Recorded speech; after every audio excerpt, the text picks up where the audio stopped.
Fala pessoal, boa noite para você que assistiu meu canal.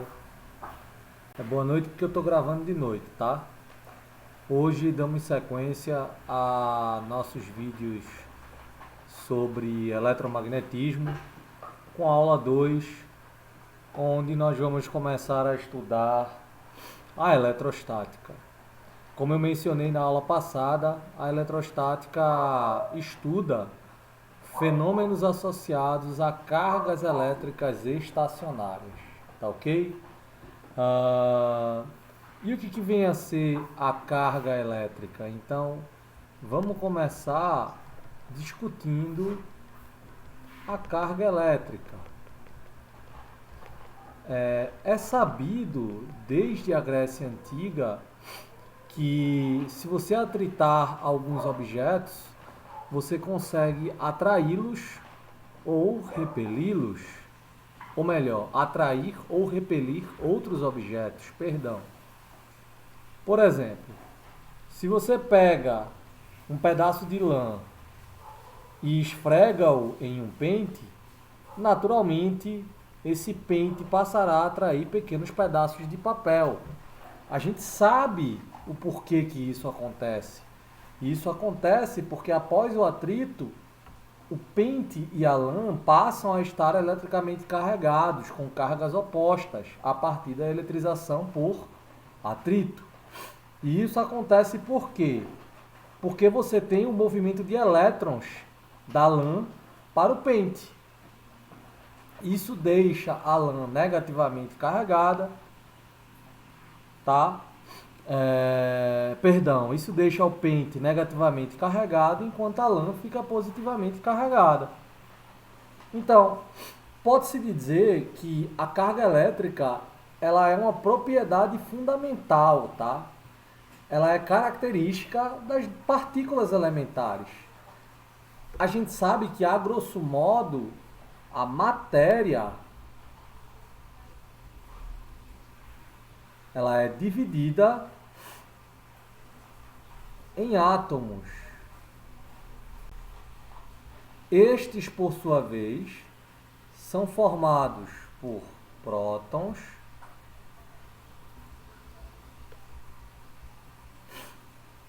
elétrons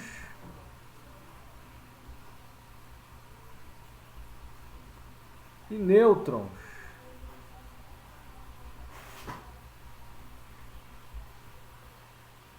As duas primeiras partículas possuem carga elétrica. Os prótons são positivamente carregados, enquanto que os elétrons são negativamente carregados. Sabe-se que a massa do próton é muito maior que a massa do elétron. Os prótons estão nos núcleos atômicos e os elétrons estão nos orbitais atômicos. Quanto mais distante o elétron está do núcleo, mais fracamente ele está ligado ao átomo. Tudo isso nós sabemos desde a química básica. Então, podemos dizer que quando um corpo está carregado eletricamente,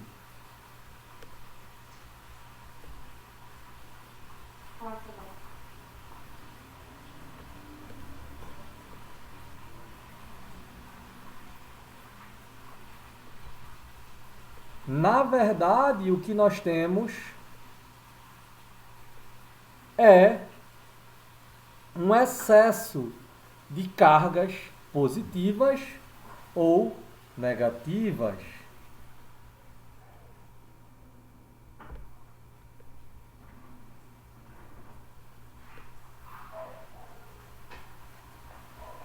Ou seja, um desbalanceamento no número de portadores de carga, seja ela positiva ou negativa. Então, geralmente, quando a gente fala em carga elétrica, na verdade a gente está falando de quantidade de carga elétrica em excesso. A menor carga elétrica é a carga elétrica em módulo do próton e do elétron. Então, esta é a chamada carga elementar,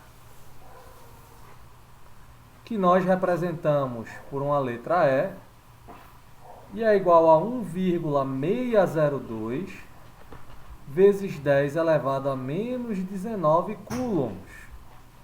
Então, hoje sabe-se que se eu tenho uma carga elétrica em excesso, essa carga é um múltiplo inteiro da carga elementar. E geralmente esse número n é bem grande e ele consiste no número de portadores de carga elétrica em excesso. Portanto, nós dizemos que a carga elétrica ela é quantizada. Perfeito? Sabemos também que corpos que estão eletrizados com cargas elétricas de mesmo sinal se repelem, enquanto corpos eletrizados com cargas opostas se atraem. Mas por que isso ocorre? Isso ocorre devido à atuação de forças. E a descrição dessas forças foi atribuída a Charles de Coulomb, que escreveu a lei de Coulomb. E o que diz a lei de Coulomb? A lei de Coulomb ela diz o seguinte: dadas duas cargas pontuais,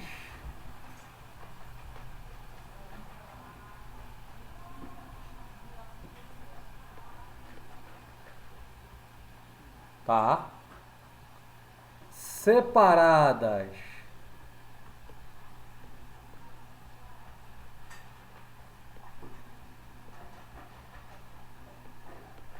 por uma distância radial,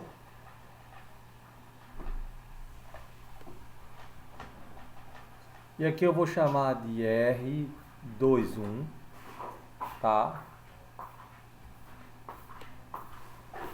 Elas exercem entre si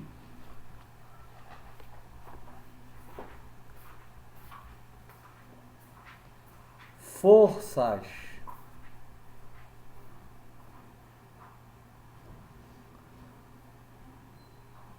diretamente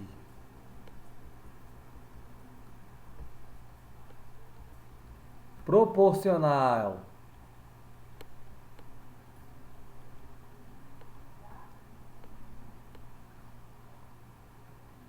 ao produto das cargas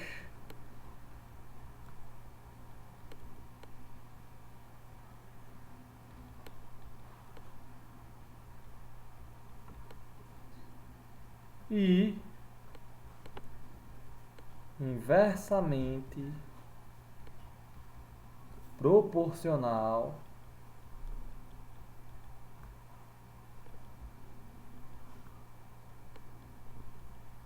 à distância entre elas. Naturalmente, essa força ela atua na linha radial que une as duas cargas.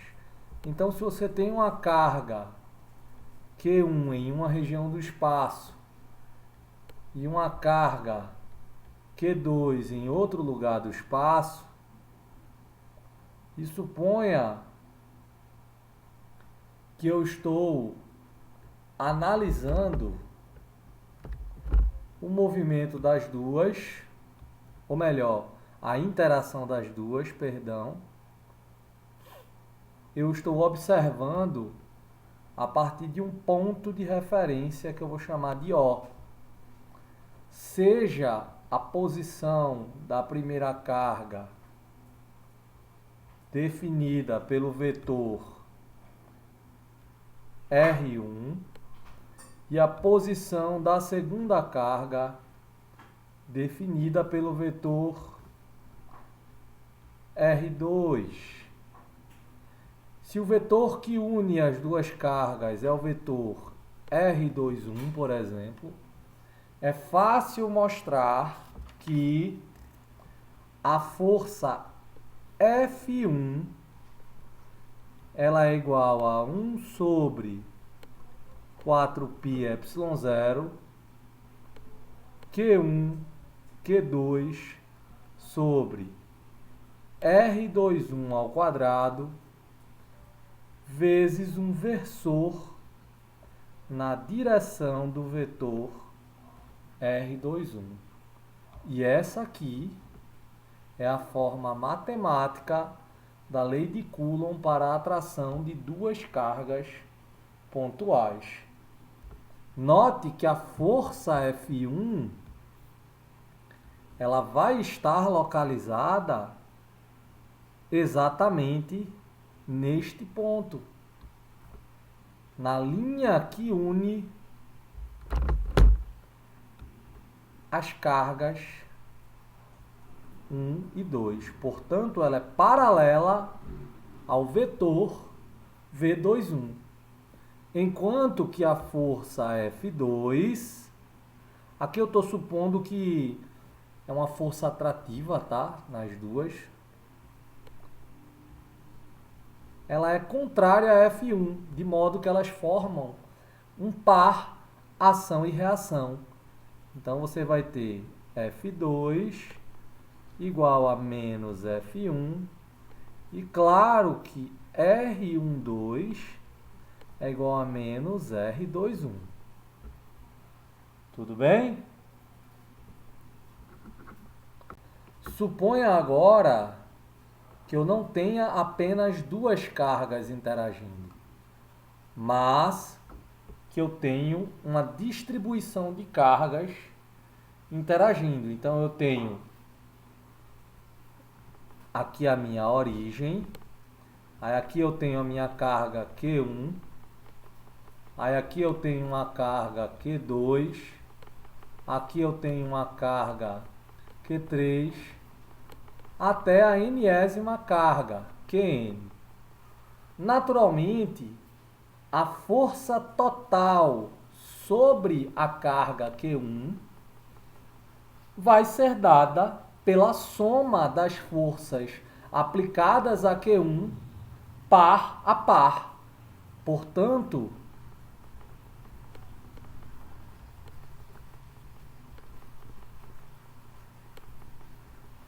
a força total sobre Q1, que eu vou chamar de F1 ainda, ela vai ser dada pelo seguinte: F1 igual a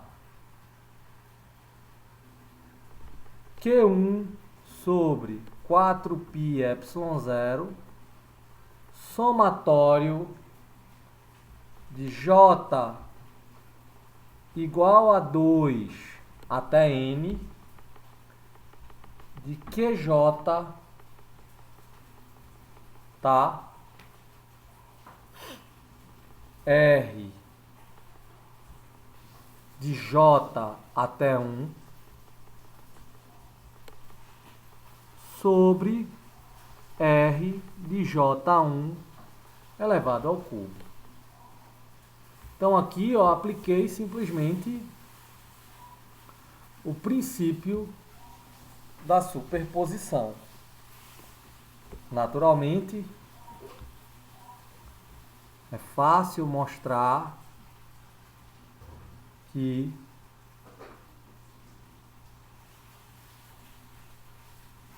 a força total sobre F1 é a soma vetorial de todas as forças. Por exemplo, podemos imaginar uma coisa assim. Tudo bem?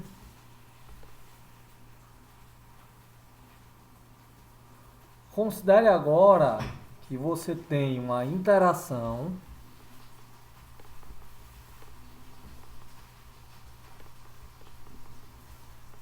entre uma carga pontual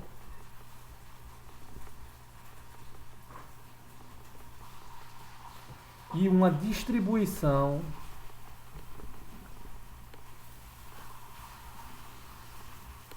contínua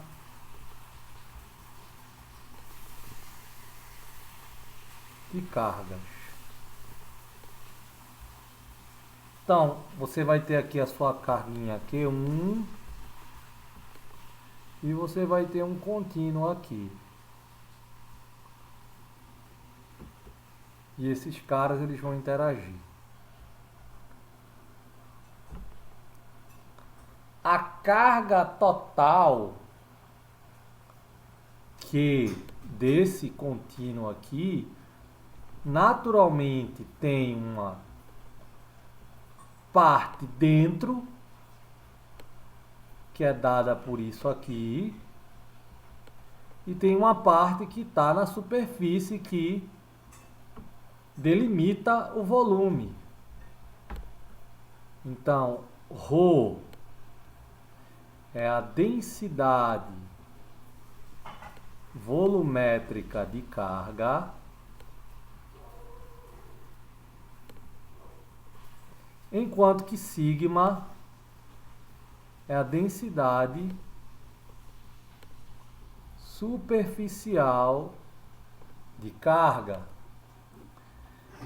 Então, fica fácil perceber que a força total sobre a minha carguinha, que eu vou chamar de Q, vai ser igual a Q sobre 4πε0. E aí eu vou ter duas integrais para resolver. Uma integral volumétrica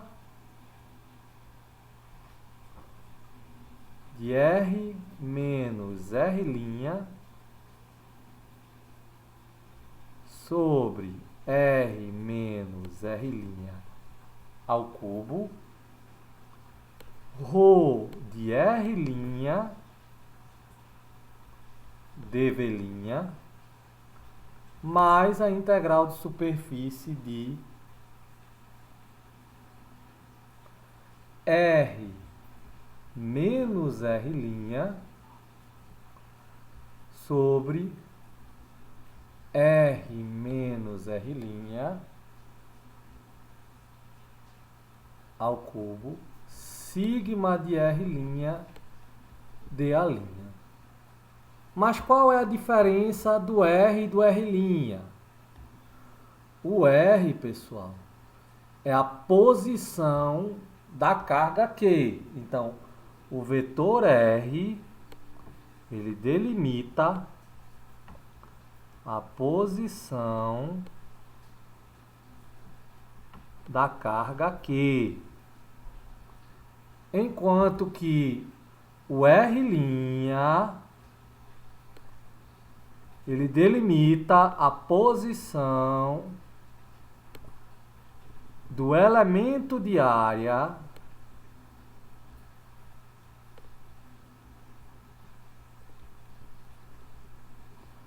ou do elemento de volume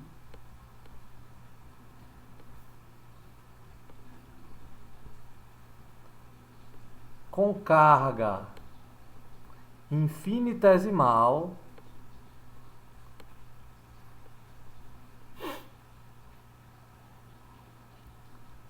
dQ, onde esse dQ naturalmente